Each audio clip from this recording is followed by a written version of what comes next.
Good morning. Good morning. I just want to welcome everybody to the 2026 State of the Village Address for Northbrook. My name is Kathy Quinn. I'm the president of the Northbrook Chamber of Commerce, and we're so excited to co-host this event today so that the community can find out what's going on and how we can all help. I'm happy to welcome the members of our Chamber of Commerce, the business community, a lot of the employees from the Village and Park District, and also the community at large. So we're happy to be able to have this event so everybody can be part of it. Special thanks to Sunset Foods for our Chamber coffee this morning, and to Kate Hall and her staff, Ariel and everybody else, for coming early and opening the library so we can all get set up and started. So thank you. We also want to recognize several of our elected officials who are joining us today. And if you didn't get a chance to speak to them at the breakfast, they are Village Trustees Joy Ibomi-Yellen, Jojo Heba, Michelle Kohler, our Park District Commissioners Marianne Chambers and David Silverman, Northbrook Library Board President Stacy Oliver. Thank you, Stacy, for having us here today. The Northfield Township Supervisor, Shiva Mosinzadeh, and the Assessor, Alida Nally. Thanks here also for the community members who are taking the time to join us. Our format today is an informational presentation. This is not a town hall. Questions were submitted in advance, and they'll be summarized, and we will read them out loud and have President Ciesla answer them if they haven't been answered within the context of the program. It will be recorded and everyone will have access to that later. Now I'd like to call upon our Chamber of Commerce's new board chair to introduce our main speaker, Mark DiBartolo. Welcome.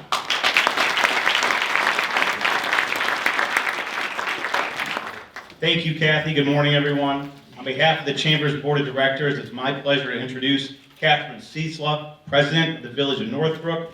Kathryn was elected Village President in 2021 and then re-elected in 2025. Prior to that, she was elected to 3 consecutive 4-year terms as trustee, making her the longest-serving participant on our current board. Thank you, Kathryn.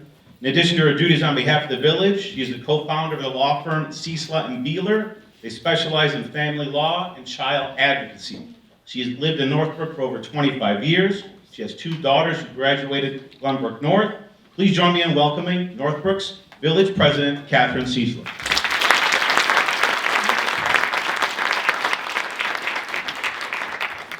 Thank you very much. All right. This was hiding. Well, thank you all for coming today.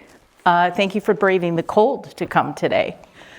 All right, so certainly we want to thank today the library. I want to thank the Chamber and all the folks in the business community who are here. I also want to take a special moment to thank Village staff who kind of are scattered throughout the room. Without their outstanding efforts, none of this would be possible.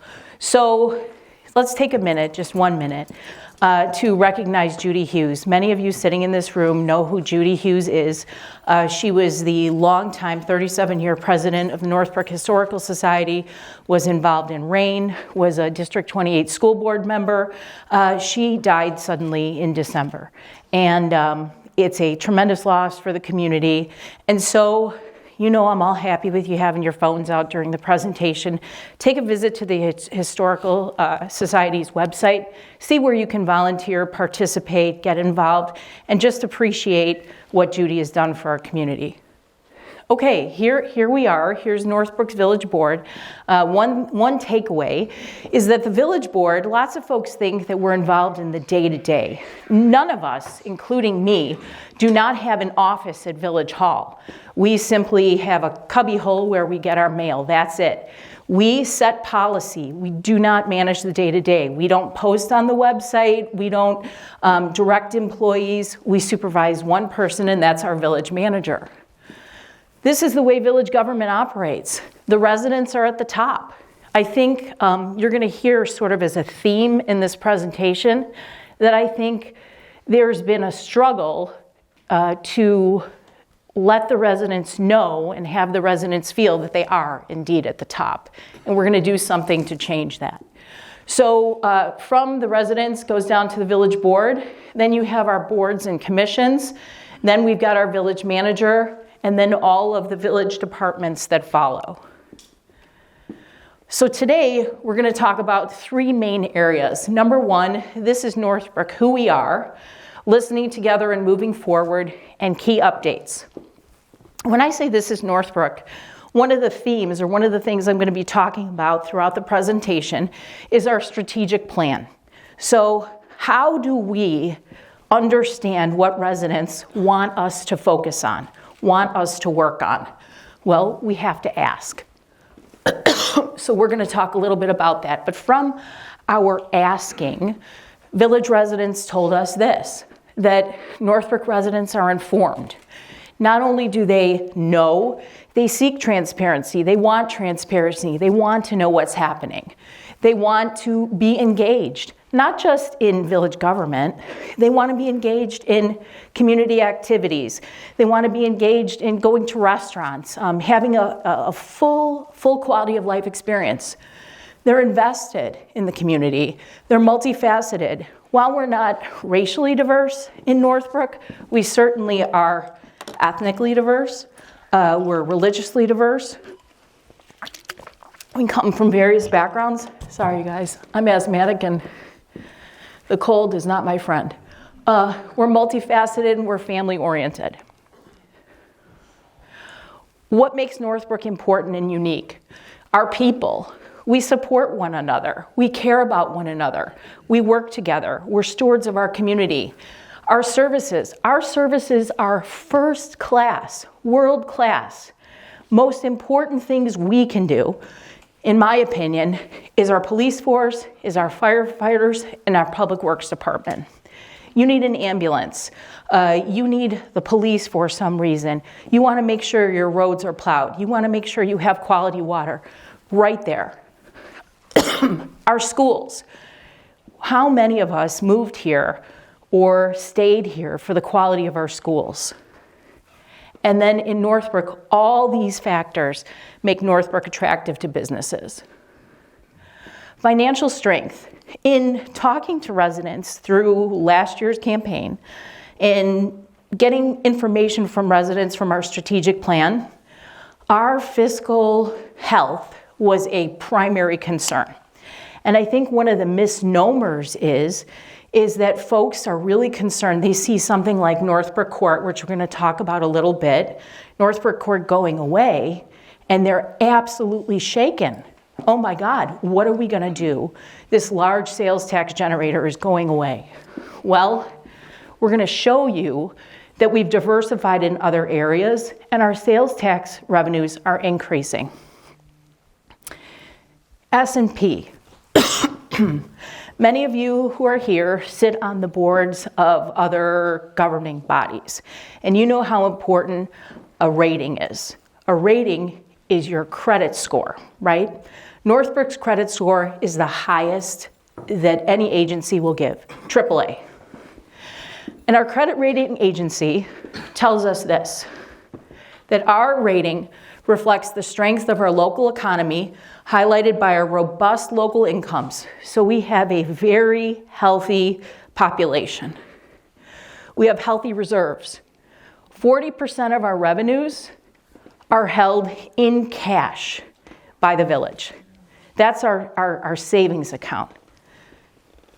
We expect it to maintain stable operations, reflecting management's skill and financial stewardship. We've been doing this a long time. Long before me, long before many of the folks sitting here, Northbrook has been very financially consistent and stable. And we have a significant retail base, even with Northbrook Court. We're a very desirable growing residential sector. I see Carolyn Gowan here, who knows that. And we have many small to large businesses, and we are home to corporate headquarters and many international businesses. What have we done to diversify our sales tax base? Ladies and gentlemen, we're getting a Rivian. However you feel about Elon Musk, getting Tesla was a very big score for us. We did a lot, thank you Trustee Hebel, among others, for helping us attract Rivian. Car dealers are big sales tax revenue for us, and Rivian will be right down the street from Tesla. Sales tax revenues. We've taken 3 fiscal years and averaged them. They were roughly the same. $17.5 million in fiscal years 22 to 24. Fiscal year 25, again, we're up. 19.8 million. Fiscal year 26 projection, $23 million in sales tax revenues. On the slide before, we talked about fresh market. Grocery stores are a huge sales tax revenue generator for us. Car dealers are as well. So we're moving forward. This is sales tax by category. I'm not going to spend too much time on this, but you see big spikes in service-based businesses and others, and drugs and miscellaneous. That has to do with the state of Illinois has reclassified how the online sales tax comes in, and that's where you're seeing those spikes. And then this shows shopping sales tax revenues by area. Please understand that Northbrook Court, while it's going down, it still is significant. So moving forward, listening together. How do we actively listen? So take a step back, go on TikTok, go on Facebook, go to Chicago Tribune Online, or wherever it is you get your news. The world seems to be upside down. Folks feel very disconnected with their government, national and local. The mood has really changed. In our boardroom, we used to have a reporter every single day sitting in every single meeting, sitting in the front row. We don't have any of that. We don't have any media coverage. And we have the internet. So we have so many ways for people to get information, and dare I say, misinformation.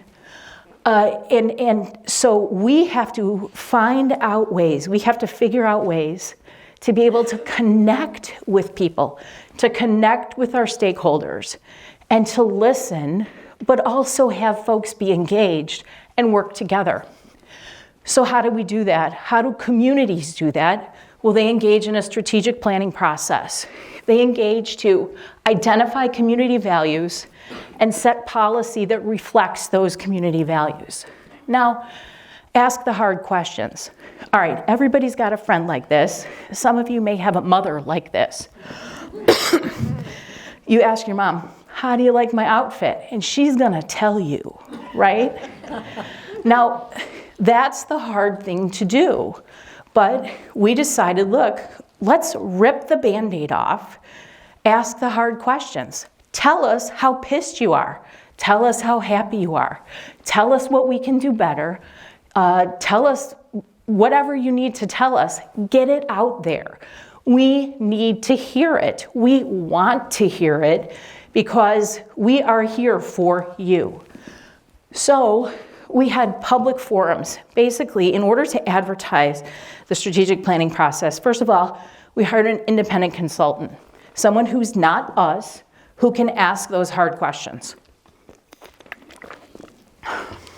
Then we advertised. We have 11,000 households in Northbrook, 11,000 plus. We sent out in our communication to every single household information on how to get involved. In addition to that, we have 13,000 subscribers to our Facebook channels. And we asked those folks, we said to those folks, hey, this is how we want you to, actually, it's the online newsletter that's 13,000. We also advertise on Facebook. And we had something called an ideas wall, which is a website you could go to very easily, put a virtual Post-it note up and share your idea. You could do a survey. We had one-on-one interviews with folks, and we also had meetings. And from that, we learned not so great things, right? But truths. Northbrook has a great story to tell. We're inclusive, organized, and deliberate. We're friendly, accessible, and that's what matters most. By 2030, I want Northbrook to be recognized as one of the happiest towns in the U.S. Maybe things we can all agree with. And so, from the strategic plan, and this process is still going on So this is sort of a summary. These 5 points are kind of a rough summary of the values we've derived from community input. That the community, the stakeholders want us to excel in communications and engagement, to prioritize economic development and retention, to ensure continued public safety excellence, to have outstanding infrastructure, and promote stewardship.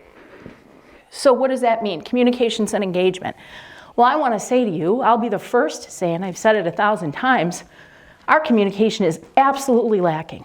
I totally get it.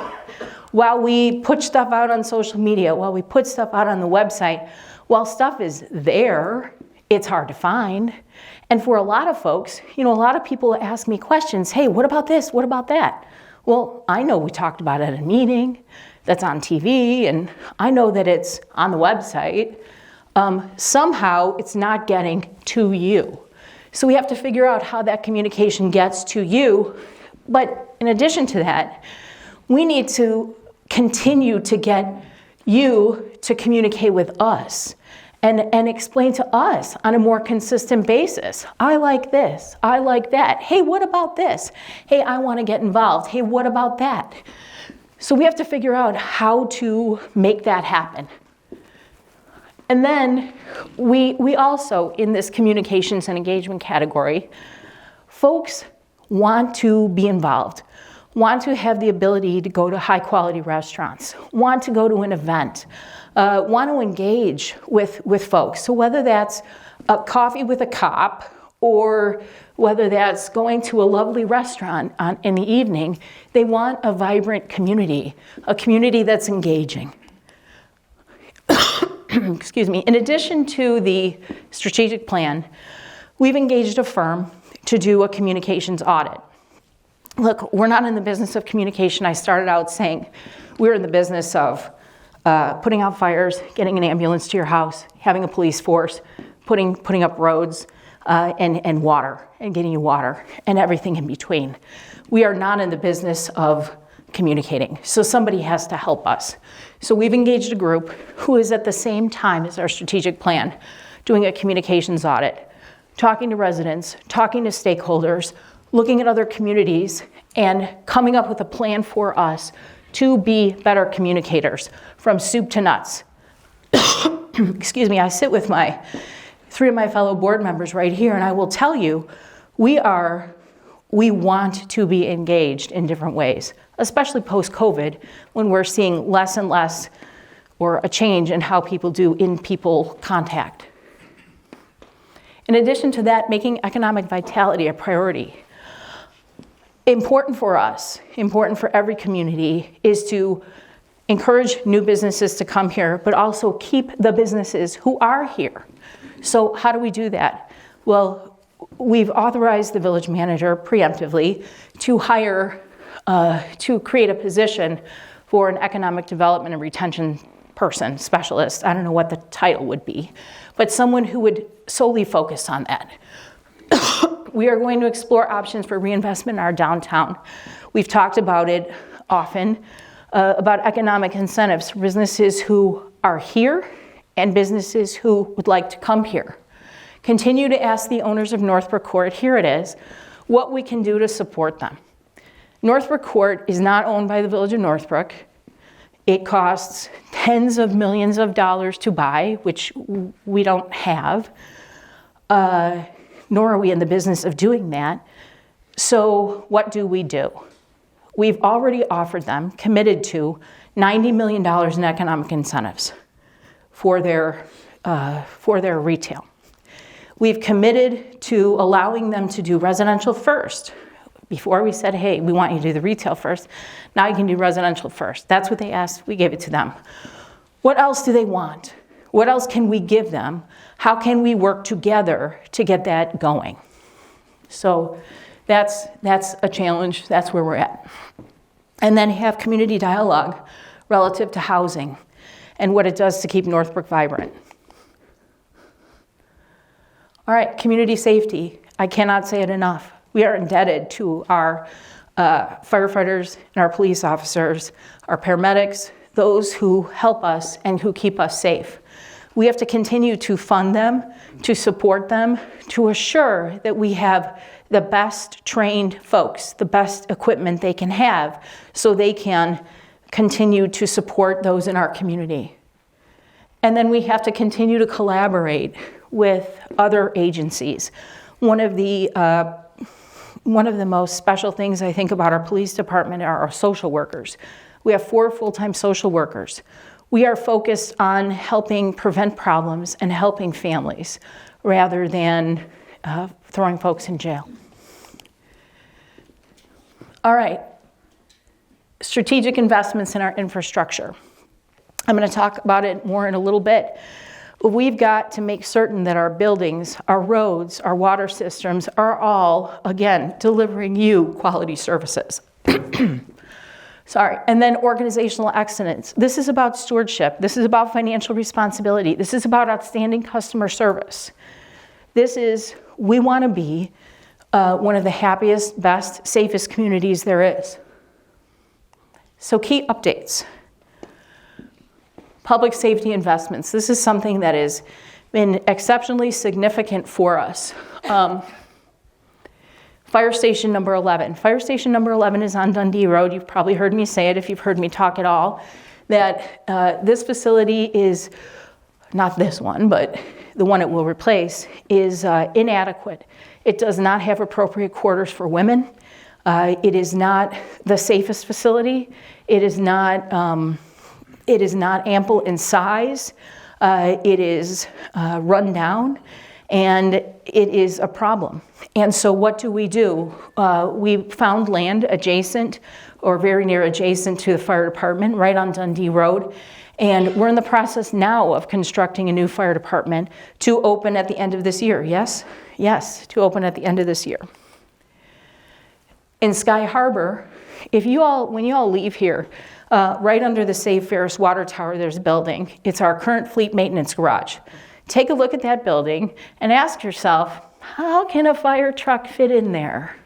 Well, it can't. So we have our public works folks repairing fire trucks, repairing snow plows, changing blades on snow plows, all outside in weather like this. So we found a building in Sky Harbor, and we're going to build a state-of-the-art, or remodel this building to be a state-of-the-art facility for our public works department. And it is with gratitude that we thank those folks for working in the conditions they have been patiently waiting for this kind of a facility. We are on the hunt for land, and that's all I'll say, to house a new police station and to house our fire department administration. I am confident that we will have some answers in calendar year 2026 relative to where these facilities will be. I want to talk about some housing options. Affordable housing. We updated our affordable housing plan, and I will tell you that we have Point Drive Townhomes, which is over on the extreme west side of the village, and we're going to have 5 units there. As Our Lady of Brook develops, there will be affordable units there, and we're going to have affordable units for supportive housing right in our downtown, 48 units for folks who have family members who have disabilities living with them, or folks who have disabilities themselves who can live close to the public transportation, groceries, and the like. And there you have it. Investment excellence, reliable core services, long-term infrastructure quality, and dedicated village staff. Again, we could not do this without our tremendous village staff. They work very hard, tirelessly. More than 50% of the jobs in the village are 24/7. So folks, they're not 9-to-5ers. They're people who work all the time, who are on call all the time, working for us and serving us. We have water meters. We engaged to replace our water meters. I've talked about that a little bit. In all 11,000 households, we're replacing the water meters. We are 92% complete in that project. This will digitize things for you. So typically, folks who have gone away for the winter a pipe bursts, they don't necessarily know until they come home, and boy, oh boy. You have a running toilet, and then you get a bill for $1,000 or $2,000. Your water bill is that high. You're going to know it. Everything is digitized. We have a great system. Many municipalities use this. You can set the alerts as appropriate. Public Works will help you understand how it operates, but it's a great way to be efficient, and it's using technology to monitor something that's archaic and outdated. With respect to our Public Works, you know, you guys have snowplows, you guys have dump trucks, but, you know, police department has some pretty cool stuff, and so does fire department. So I wanted to highlight you guys in here. They have done so much for us. 170 streetlights repaired, 335 yards of concrete repairs, and 433 tons of asphalt paving. We have 127,000 feet of sanitary sewer lines that have been flushed, and we have stormwater lines flushed. So, way to go, Public Works. All right, downtown infrastructure. Downtown, through the strategic planning survey, is kind of typical to what I've heard over Mark talking about how many years I've been here. Some people absolutely hate downtown. Some people absolutely love downtown. So, that's an interesting one. We've expanded sidewalks in the downtown. We've replaced trees. We've actually doubled the amount of trees we have in some areas. We've moved some streetlights around or reallocated those. We've added plant beds. We've installed new irrigation. And we've made some areas look prettier. We've allowed for many of our restaurants to have outdoor dining year-round if they want. I know on a day like today that seems impossible, but certainly expanded the season. Phase 2 is being planned now. Sherman Road Corridor, really allowing folks who want this to be a walkable community, a bikeable community, just extending that and moving that forward. All right. Northbrook feels like home to me because of the people who make it a community. When my husband and I were searching for a place to live, we landed on Northbrook in part because of how welcoming everyone was, from when we went to an open house and toured the library to when we met people at the grocery store or other places we visited. The people in Northbrook are unlike any of the other suburbs we visited or places we've lived. They really come together and make sure that people are cared for and included in our community. And as I think about like the events in Northbrook and the traditions of Northbrook, all of them are rooted in community and in people caring about each other and caring about the success of where they live. I'm looking forward to spending time in the community, hearing from people who have lived here for 5 years, 10 years, 50 years about their experiences in Northbrook. I think that people who live here have chosen it specifically, and they have so many stories of the people who have shaped their experience or the people who make this home for them. And I'm excited to be part of those conversations and to give people an opportunity to make new memories in Northbrook as we think not only about celebrating 125 years of history, but also what the next 125 years will look like. So tomorrow night, and thank you, Stacy Oliver, for agreeing to be highlighted, being president of the library, but chairing our Northbrook 125th birthday celebration committee. This is going to be a momentous task. And of course, Judy Hughes was going to be instrumental and appointed to the committee, but she's going to serve as an emeritus member. But we're going to kick off tomorrow on planning and coordinating the 125th birthday effort. So I encourage you all, this is an opportunity for folks to get involved in something that's happy and celebratory. So your role, if we could humbly ask, we as a village board could humbly ask, in order for us to be successful, we need to connect with you. We need to be engaged with you. We need to be engaged with our community partners. We want that. So let's figure out how we can better do that. We're going to do work and we're going to come up with ideas, but participate with us. Please help us out. Please continue to be engaged with us because we do want our community voices shaping how we move forward. And we, in focusing on that 125 years, Northbrook has worked pretty damn well. We're financially stable. We have outstanding public services. We have good people. We have tremendous schools. We have a low crime rate. We have a lovely, wonderful community. It has been working for a very long time. Let's not let the national divide us here at home. Let us really, sincerely, and genuinely forget about red and blue and just focus on green. So thank you very much.